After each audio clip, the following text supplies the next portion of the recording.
fitted with its own electricity generator. And that was 2 years ago.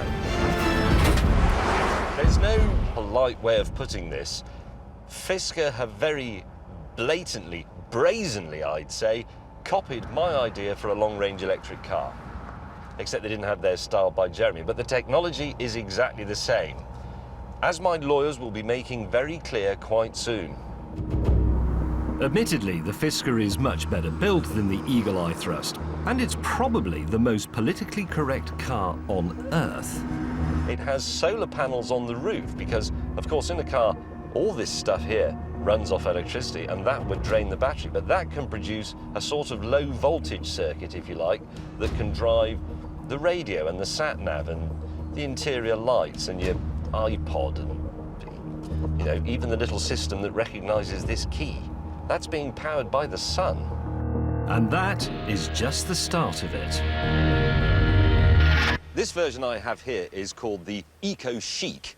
They have actually called it that because it embraces a lot of very right-on and ethically sound materials. For example, the glitter in the metallic paint is made with ground-up minute particles of recycled glass. And on the inside, we find a piece of wood trim, and that is only taken from trees that have been burnt down in forest fires or felled by storms. And it's not varnished because there is no varnish in nature. These glass inserts have in them a fossilized leaf, a leaf that has fallen of its own accord, not plucked. And all of the interior fabrics, they're very, very funky, and most importantly, there are no animal products in there at all.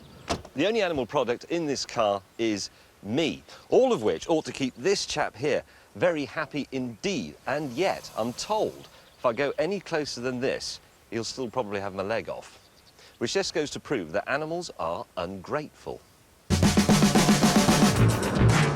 Basically, if the Fisker was any more green, it would be chaining itself to a Japanese whaling ship.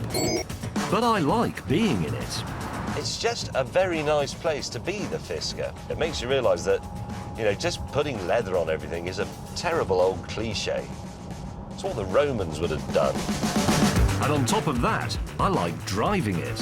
It's a nice handling car, this. It's not a Lotus, it's not a Ferrari 458, it's a GT car. It's a GT car for long journeys, but that's nice to drive. And even though its arsenal of batteries means it weighs 2.5 tons, it does shift along.